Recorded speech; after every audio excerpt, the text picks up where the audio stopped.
Didn't mean to scare ya.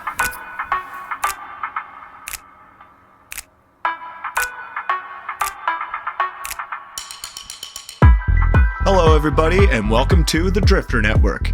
My name is Kyle T. Drifter and this is the story of Cruisin4Kelly, a bicycle trip across the province of Alberta, taking a leap into the unknown world of long-distance cycle touring to raise money for our dear friend Kelly.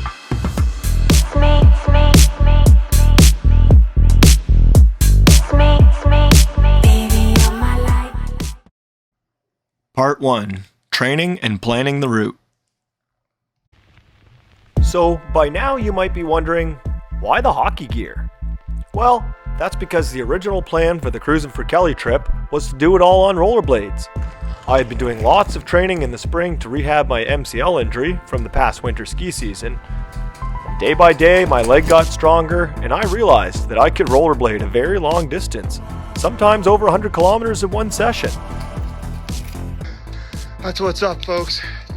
No problem, we're just getting started. We got big things coming up, and you can be damn sure I'm gonna be ready for it. I don't have anything that you don't. These rollerblades are garbage. I've gone swimming with them 3 times in the last week. I was on crutches 3.5 months ago. Folks, you got more gears, you got more gas in the tank. Get out there and find what you're made of. So the idea was to get the hockey gear on and rollerblade across the province, all the while having a great time and raising money along the way.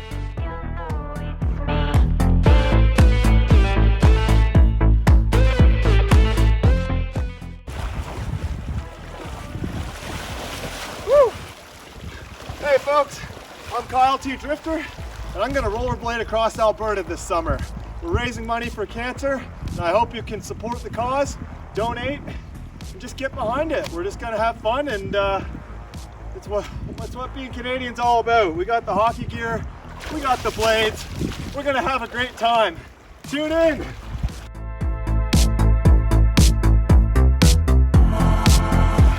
Oh yeah, that's great!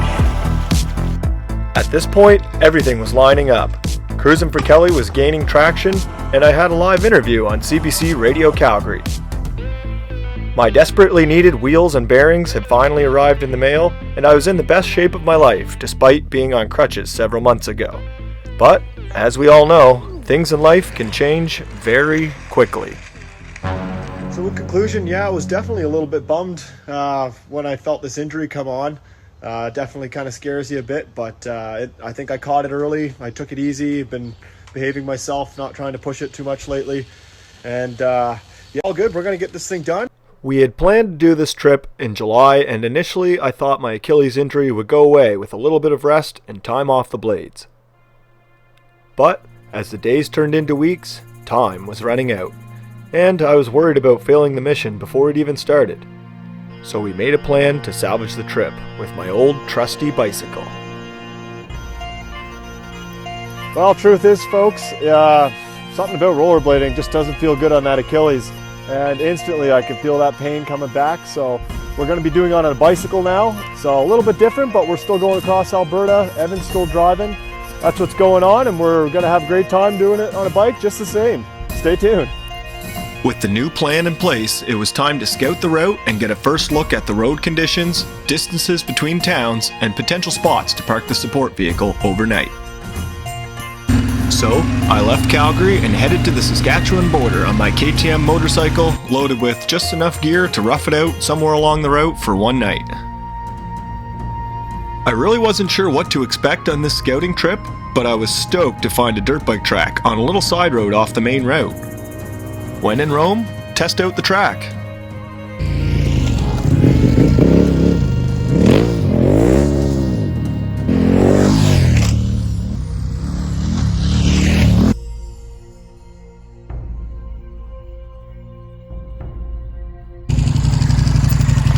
Stop before I hurt myself. Alright folks, we're heading towards Taber on the number 3 highway, southern Alberta. Don't know if you can see it with this camera. It's a great day back here, and over here there's a storm brewing, so we got to get moving. We got to get our stuff set up and get ready for a bivouac. With the storm coming, we hammered down the highway heading west to find a camping spot for the night. All right, we are here live in Lethbridge. We're gonna bivouac here for the night.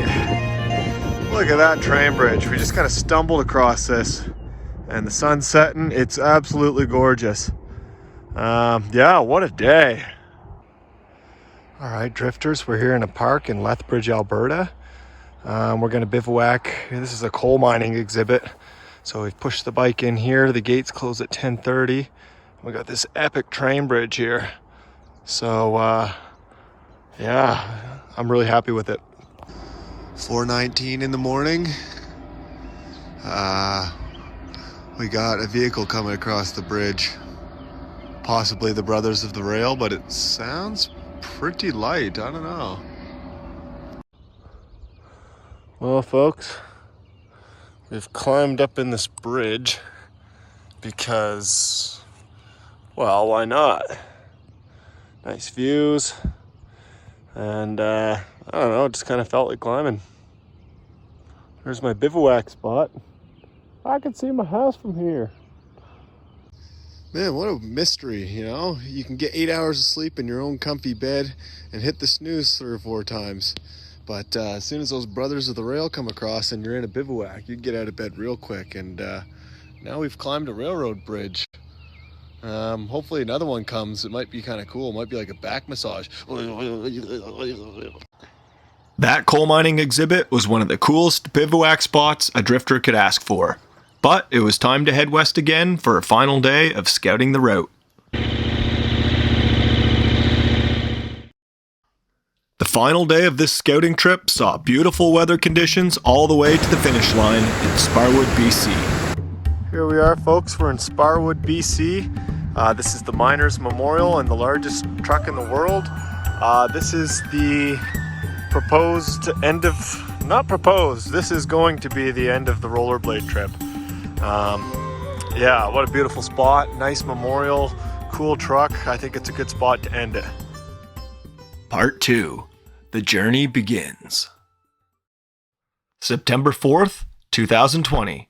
Cruisin4Kelly was officially ready for blastoff, heading east with my good friend Evan.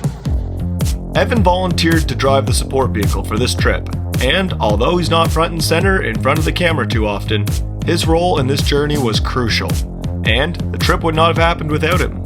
So, shout out to our crew chief, Evan.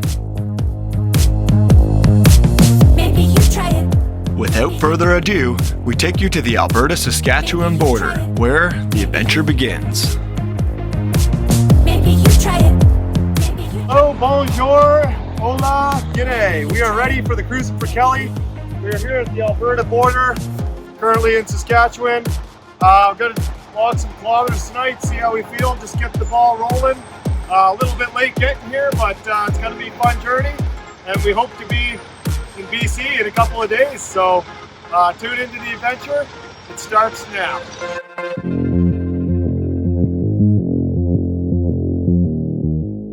Alrighty, folks, we're passing Irvine.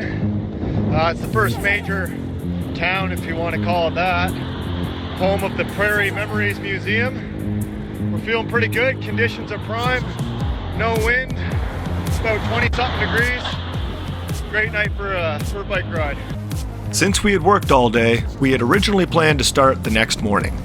But we thought getting ahead of schedule would be a great idea, and it would relieve some pressure off our initial timeline for this trip. Maybe you try it. Maybe you try it. Maybe you try it. Maybe you try it. Breaker 19, we are rolling into Medicine Hat, hauling heavy, just in the air. We are heading on to the world's tallest teepee. Gonna drift there for tonight, and that's about it. The world's largest teepee, known as the Samis teepee, is a tribute to Canada's native heritage. Samis is the Blackfoot word for the eagle tail feather headdress worn by medicine men, who inspired the name Medicine Hat. She was originally built in 1988 for the Calgary Winter Olympics. The teepee once housed the famous Olympic flame during the ceremonies. The main masts of the teepee measure over 65 meters, or the equivalent to a 20-story building. Alrighty folks, we've moved just down the road from the teepee. There's quite a happening spot up there, so it's a little more quiet down here by the golf course. You can hear the sprinklers going. Day 2.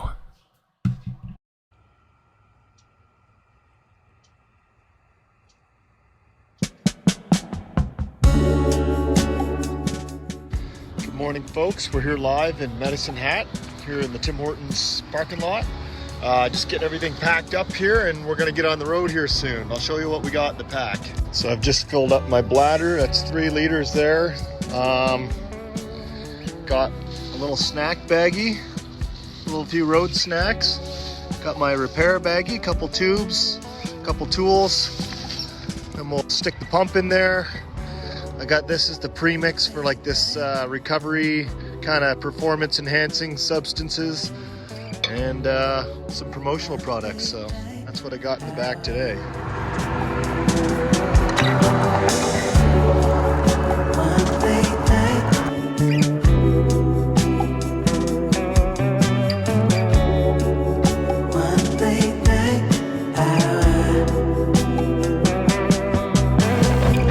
All right, here we go. This is the Crow's Nest Highway. Number 3, we'll ride this the whole way to the finish line.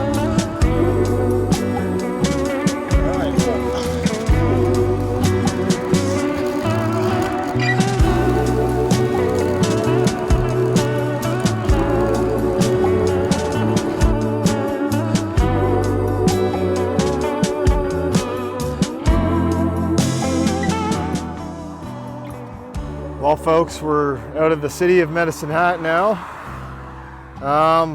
Would like to get to Tabor tonight. That would be pretty sweet. If the conditions allow, 110 kilometers basically from here. Yeah, let's see what we can do. The countryside views in southern Alberta were amazing. Although I had already driven the route on my motorcycle a few weeks prior, all the new growth on the crops and the bustle of the farming activity was a whole new vibe. Well, folks, we're about 10 kilometers out from the first pit stop. Just grabbing a little banana. The hamstrings have been really tight the last few training sessions. I think it's because of the shoes. You're using them pulling up on the pedals, and maybe I'm still not used to it. So last night even I just pull over and I just stretch them out all the time. And it's not a race, you know. Number 1 is just staying healthy for this thing. That's the only questionable variable, really, that and weather. So stretch it out, eat some bananas, we'll be back on the road. We're here in 7 persons. This seems to be the staple of the town, premium sausage. Be crazy not to try it. So far, so good.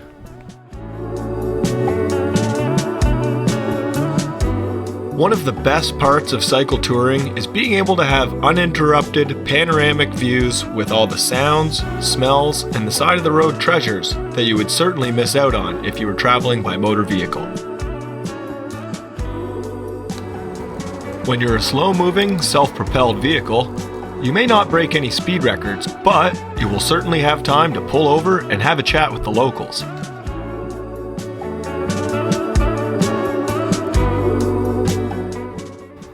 Who wants it? Come on. Fine, I give up. I gotta get going. Now, the prairies may be flat for the most part, but they can be very windy at times. And as we made our way west towards the Rocky Mountains, there was a slow, continuous elevation gain with the winds head on. These conditions made for some grueling kilometers and forced me to take breaks and adjust our game plan going forward. Well, folks, we're still trucking along. About an hour and a half outside of Bow Island. I've depleted all my water. I drank 3 liters out of the Camelback and another liter in the water bottle. So crushing the fluids. It's pretty hot, and the wind is coming straight on, which is definitely slowing things down. So might have to start a little earlier in the morning and maybe take a break in the afternoon and start out at night to try to avoid the wind. All right, folks, we're back on the road. We took a good hour break, laid down in the camper, got fueled up, put some air in the tires. I just kind of revamped our strategy. We just got to pick away at it in little bits because my hamstrings are right on the verge, it feels, you know. They're almost like, hey, we might tear. So it's fine in small doses, just got to pick away at it, you know. So After my nap in the camper, I was a whole new man, and we didn't stop again until we reached our destination, Taber, Alberta. Alrighty folks, we have arrived at the Walmart. You can see the drifter mobile. Good solid day on the road. A lot of lessons learned. Some good things, some bad. So we're going to be making some tweaks as we go along this journey. Probably start a lot earlier tomorrow to avoid that wind. And yeah, a few other things. More rests, I guess. But hey, Evan! Hey, oh, I missed him. After a grueling 120 kilometers of cycling, the Walmart in Taber was our resting stop for day 2. And after a nice refreshing river bath, we were all set for day 3. Well folks, that really hit the spot. 120 kilometers of biking. It's 35 degrees today. That's the hottest day we've seen. Wow, we're usually not this far south. So yeah, freshened up, back to the camper, have a few victory brews and back on the road tomorrow. Day 3.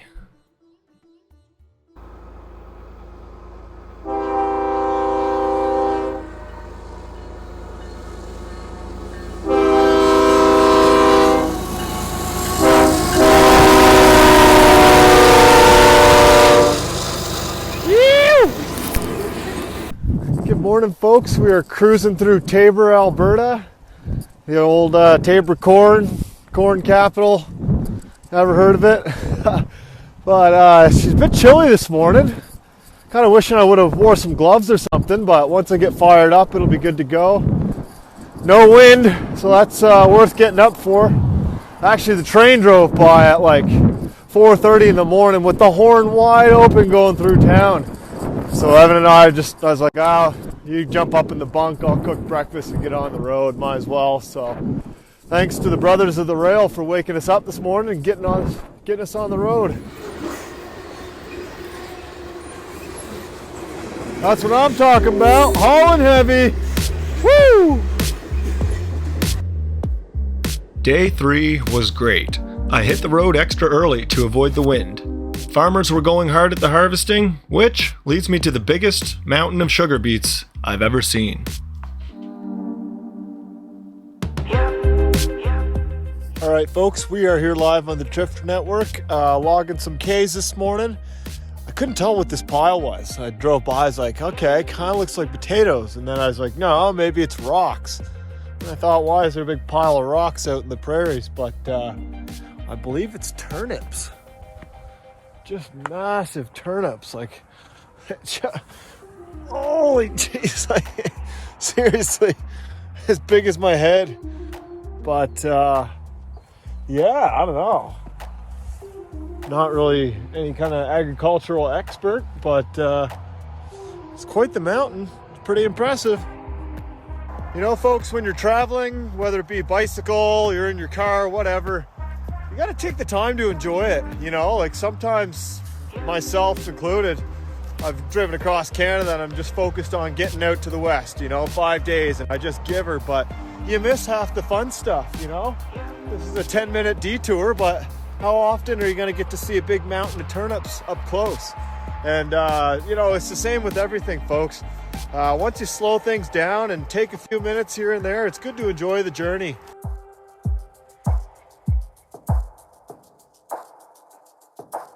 After Sugar Beet Mountain, we cycled along countless fields of crops, grazing cows, Hello, little guy. and even a young herd of buffalo.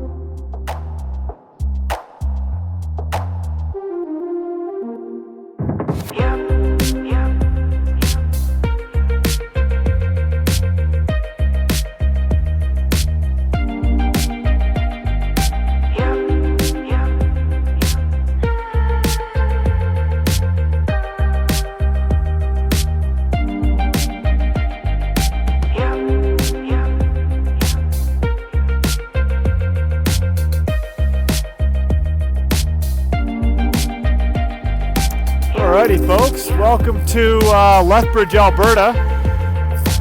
Oh yeah. Let's grab a few more gears here. Oh yeah. Pretty much going as fast as traffic now if they weren't speeding. Whew. But man, it feels like rain. Woo-wee. That's unfortunate. Oh wow, that's the way she goes. There's no way you're gonna have a perfect run. We got some wind and elevation yesterday, potentially some rain today, and probably some ice and potentially snow in the Crow's Nest Pass by the end of her. I think they're calling for -3 on Monday, so it's gonna be pretty sketchy with these road tires. All right, city center. I guess I'll take this exit for now. Got to meet up with Evan and get some rain gear at least, and supposed to meet the CTV lady, so haven't heard anything from her yet this morning, so I don't know, see what happens.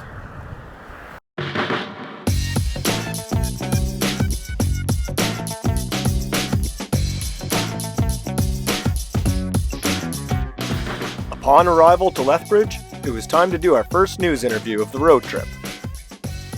A New Brunswick man is determined to bike across Alberta, starting at the Saskatchewan border by Medicine Hat and ending by Sparwood, BC. I'm not a biker at all, or a rollerblader for that matter, but if you put in some effort and have a good attitude about it, like there's a lot of fun you can have that doesn't cost any money. So that's the message. Life is your adventure. Alrighty folks, we just did our interview with CTV, went pretty well, hoping we can raise awareness for the cause and get some more donations coming in. We're going to leave the Timmies and hopefully get to Fort Macleod. If we can get to Fort Macleod today. It is kind of spitting and raining now, so I got all the rain gear. Yeah, remains to be seen. We're expecting some different conditions here, so no surprises. We'll just deal with it and send it.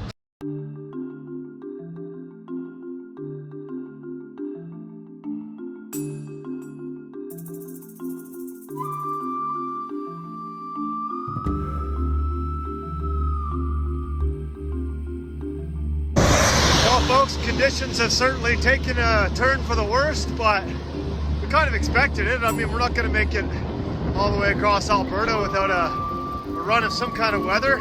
Overall, still having a great time, you know.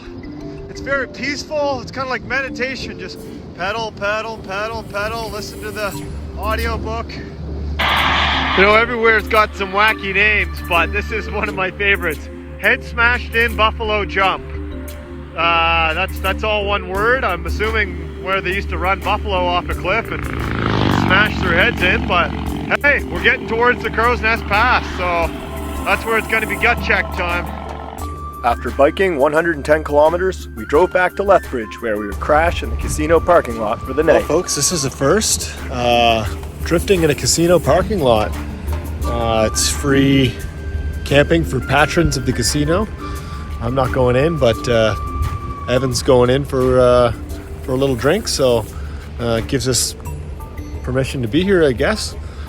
There's all kinds of campers around here, and seems to be a pretty happening, safe spot, so good spot to drift for tonight. Day number 4, eh? Wow. Well, folks, this morning it's cold, windy, and rainy. Rained all last night.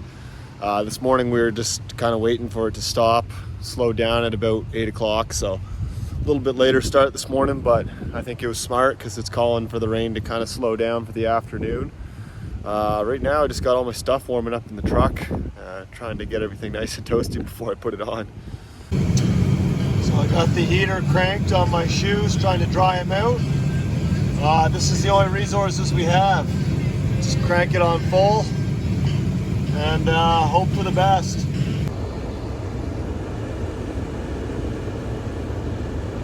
We are leaving the Tim Hortons in Fort Macleod, and we are starting day 4 of the journey, I think. All right. Oh, tight. Got to pedal back to the superstore because that's where we left off, so I don't want to cheat here. Even though I've probably done lots of extra kilometers going back and checking out roadkill and all kinds of stuff like that. But this will make me sleep at night that there was no cheating. Cool. It's cool this morning. It was calling for -8 in the Crow's Nest Pass for a low, so I don't think it's going to be that now, but just seeing it on the weather is definitely a bit scary. All right, we're back with some new gloves. That's what I'm talking about. Nice and toasty, that's what you need. Cold fingers are very easily preventable. Just get a nice set of gloves.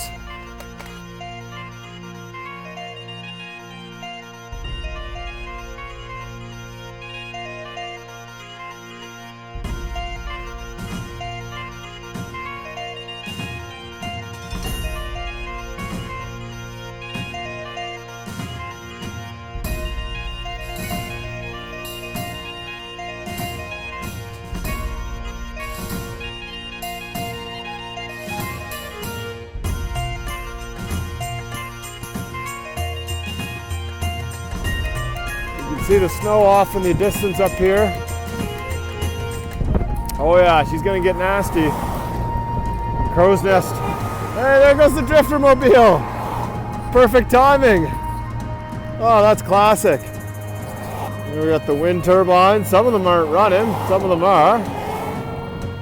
Probably about 10-ish K to Pincher Creek. Woo. As we approached the Crow's Nest Pass, famous for its high winds and wild weather, we knew it was going to be rowdy. And rowdy it was. The light switch went off. This is the wind I was worried about. Luckily it's kind of coming from the side though. So a couple kilometers from meeting up with Evan. We'll have to assess it from here. This doesn't look good. Here we go with the ice pellets. Man, I can hardly see there for a bit. But hey, this is what we expected. This is the part of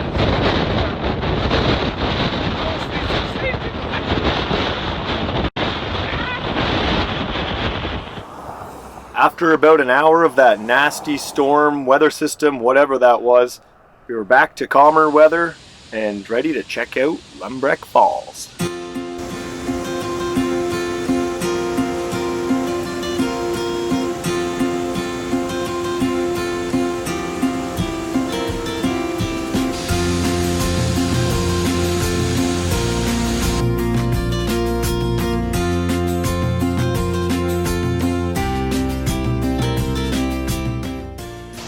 Well, folks, just like that, the sun's back out, and we're at Lumbreck Falls. So this is where we wanted to make it to today.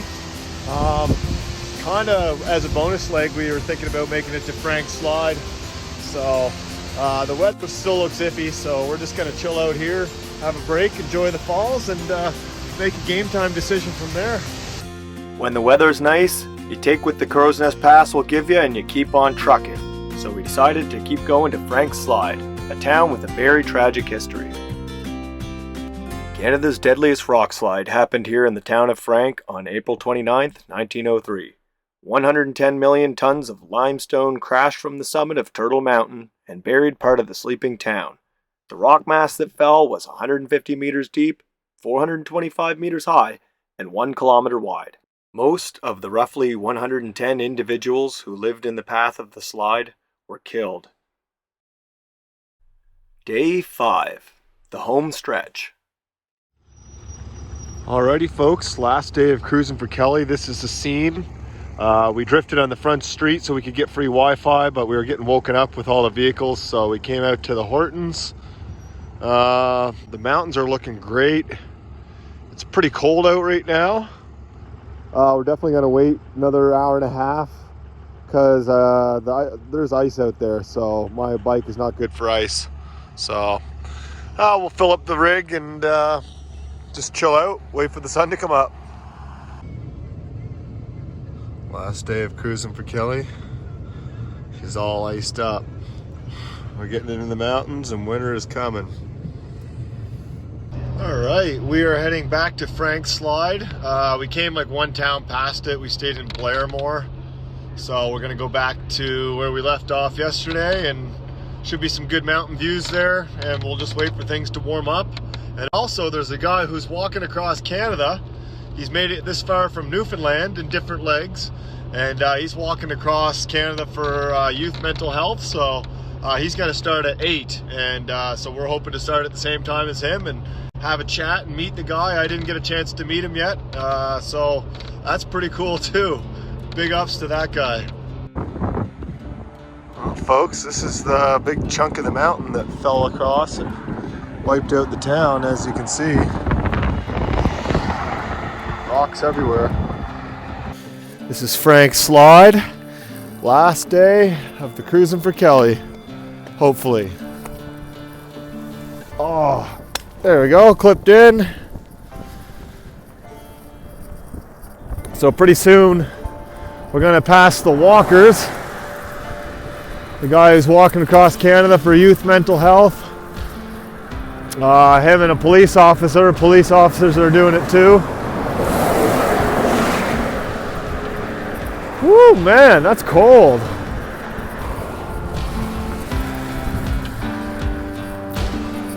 Oh, look at that ice. Man. See ya. Finally caught you guys. You guys are laying it down. Here he is, walking across Canada for youth mental health. We got the RCMP here too. Good on you guys. Hopeinthedarkness.ca, folks. Check it out. See you later. Have fun. As expected when entering the Rocky Mountains, there's a lot of incline, wind, but the views just kept getting better and better.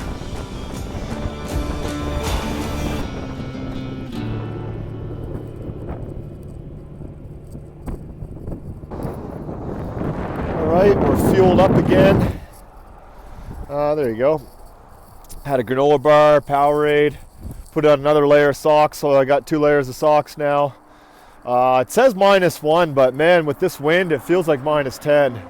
And let me remind you guys, it was 35 degrees 2 days ago, and we were swimming in rivers, so we're just not used to this weather yet.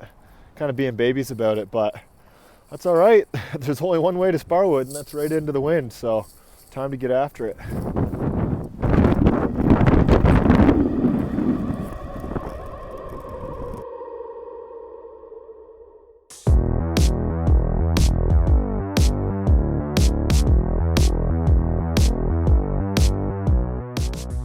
We've just crossed into the municipality of Sparwood. The border is just up ahead, so that'll be officially across the province, but the finish line is Sparwood, so got to keep trucking, so got to keep logging some miles and woo! Enjoy the last of it. It's crazy that it's almost over, but it's been a hell of a trip.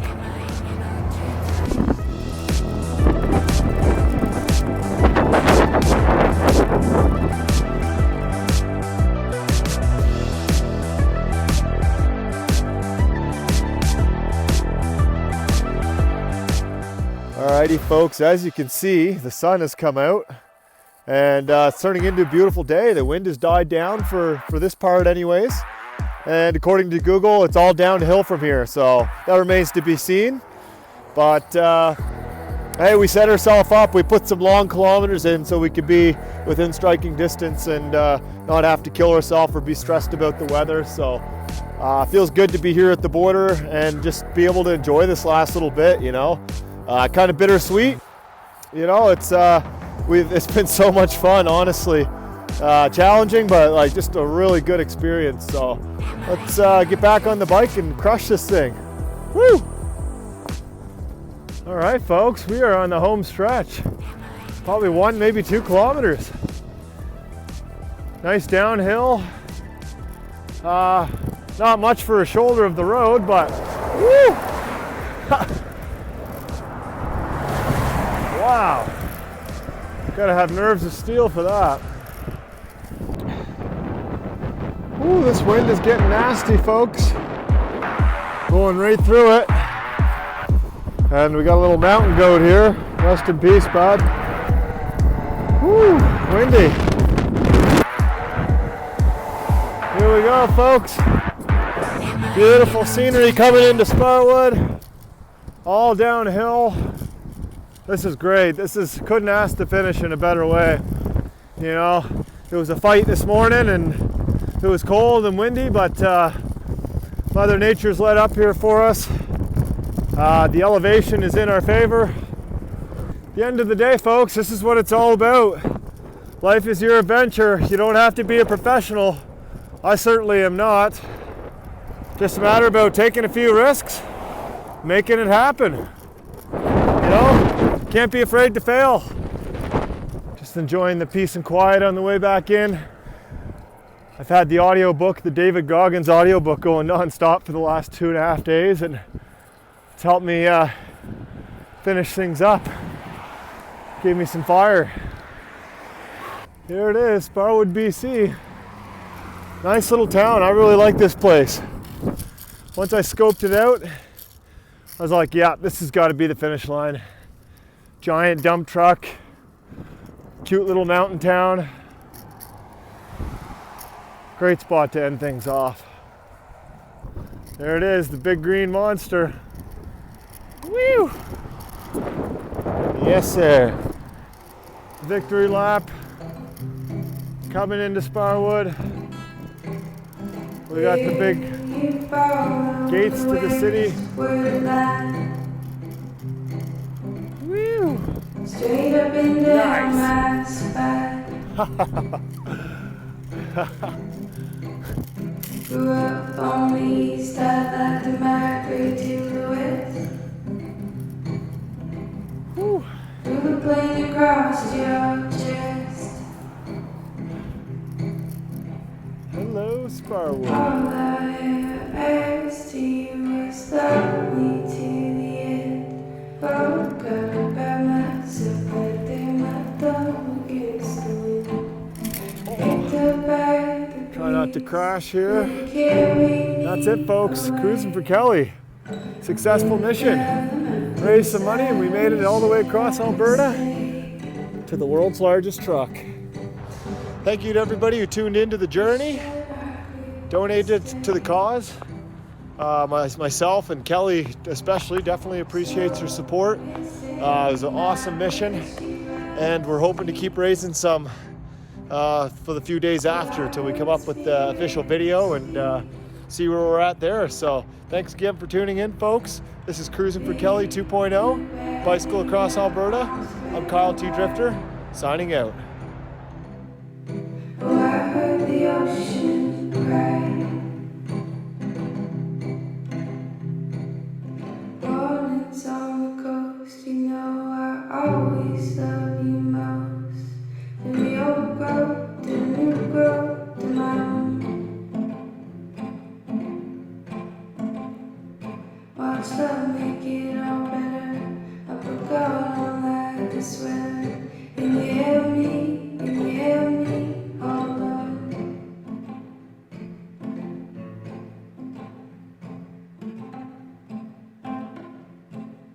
Mornings on the coast, you know I always love